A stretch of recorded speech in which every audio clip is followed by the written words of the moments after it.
everyone, welcome back to Webtech Tutorial. In today's video, I'm going to show you how to activate gift card online. Watch the video till the end and don't forget to subscribe to our channel by hitting that subscribe button.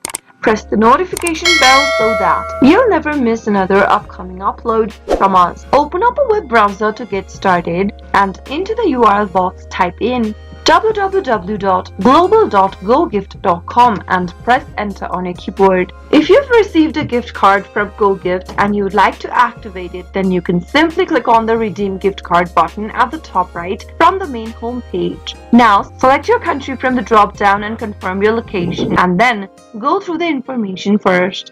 In order to activate or redeem your gift card, you need to enter your gift card code and the PIN code. Scroll all the way down and enter your gift card code, which is available right on your gift card.